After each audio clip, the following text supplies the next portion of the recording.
Kita selalu diberi saran yang sama. Tidur lebih banyak. Liburan.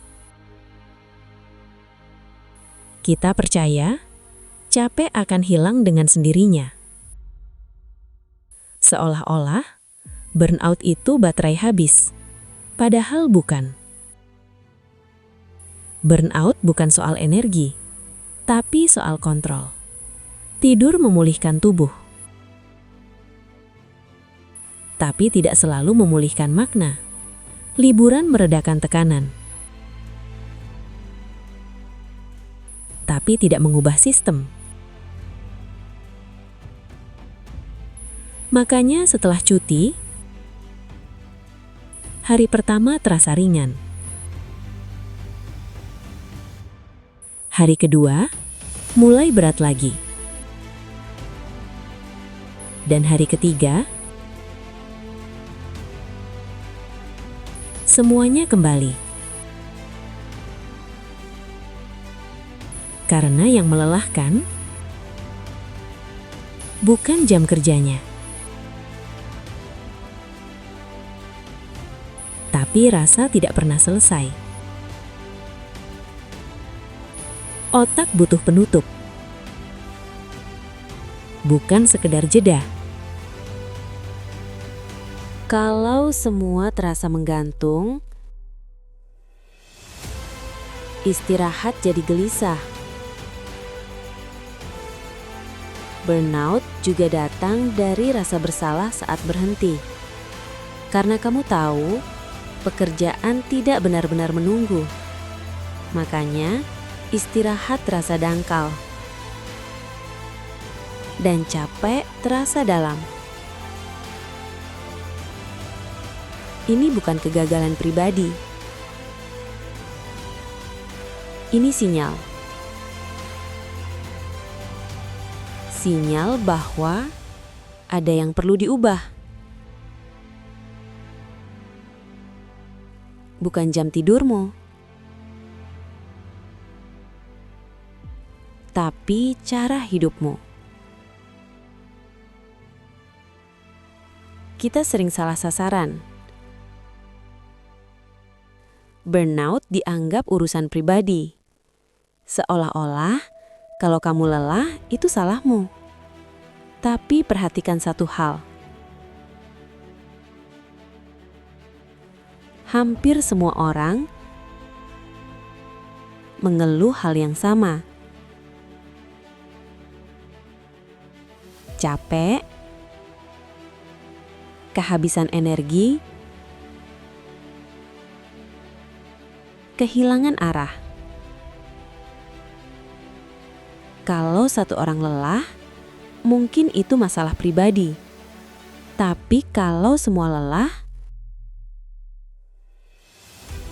itu pola. Kita hidup di sistem yang selalu menuntut lebih. Lebih cepat, lebih responsif, lebih tersedia. Online bukan pilihan, tapi kewajiban.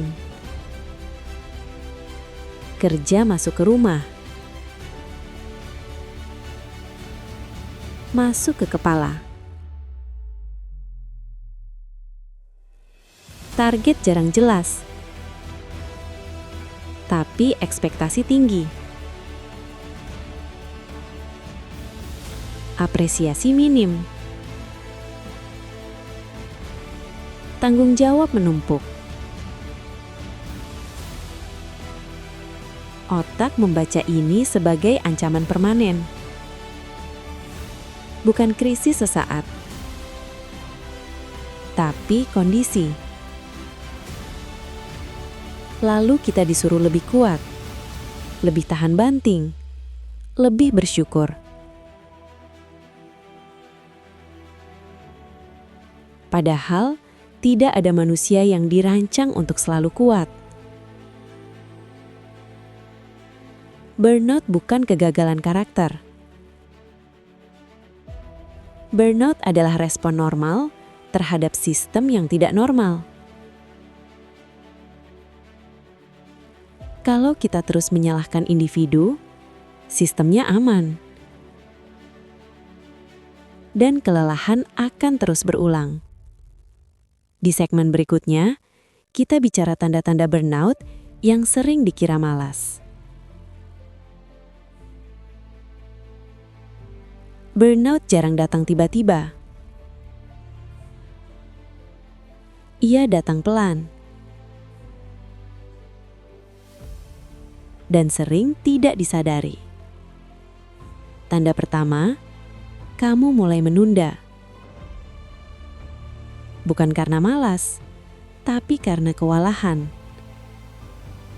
Tanda kedua, emosi lebih pendek. Hal kecil terasa besar. Kamu bukan berubah, kamu kelelahan. Tanda ketiga, kehilangan minat. Hal yang dulu berarti, sekarang terasa datar. Tanda keempat, lelah tanpa sebab jelas. Bangun tidur, tapi tidak segar. Tanda kelima, merasa bersalah saat berhenti. Seolah-olah istirahat itu dosa. Tanda keenam, menjauh dari orang lain. Bukan karena benci, tapi karena tidak punya energi. Burnout jarang terlihat dramatis. Ia terlihat seperti kehilangan versi diri sendiri. Dan yang paling berbahaya, kita menormalkannya. Kita bilang, semua orang juga capek. Tapi capek yang terus-menerus, itu peringatan. Kalau kamu melihat dirimu di sini, ini bukan label. Ini undangan untuk berhenti sejenak. Kita sering mencari solusi yang keras. Lebih disiplin, lebih produktif, lebih kuat. Padahal itu bukan pemulihan, itu perpanjangan masalah. Pemulihan bukan tentang kecepatan, tapi ritme. Langkah pertama, batasan. Otak butuh tahu kapan boleh berhenti. Bukan tambah alat, tapi kurangi bising.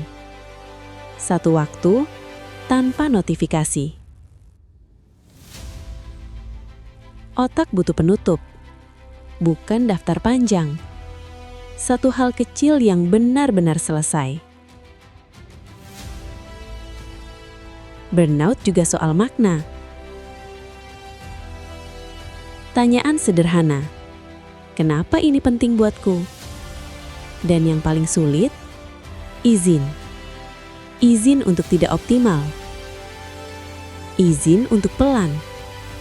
Pemulihan bukan menyerah. Pemulihan adalah penyesuaian. Kamu tidak perlu berubah total. Kamu perlu berhenti bocor. Langkah kecil, tapi konsisten. Itu cukup untuk mulai pulih.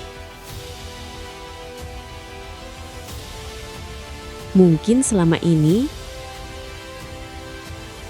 kamu terlalu keras pada diri sendiri. Terlalu cepat menyimpulkan bahwa kamu rusak. Bahwa kamu malas. Padahal, kamu cuma kelelahan. Kelelahan yang tidak diberi ruang. Kelelahan yang dinormalisasi. Pulih bukan berarti kembali seperti dulu. Pulih berarti menjadi versi yang lebih sadar. Kalau hari ini kamu hanya sanggup sedikit, itu tidak gagal. Itu jujur. Kamu tidak sendirian, dan kamu tidak salah.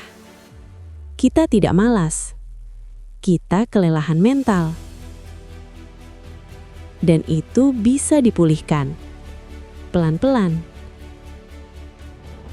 Terima kasih sudah bertahan sejauh ini. Jaga dirimu, bukan dengan keras, tapi dengan sadar.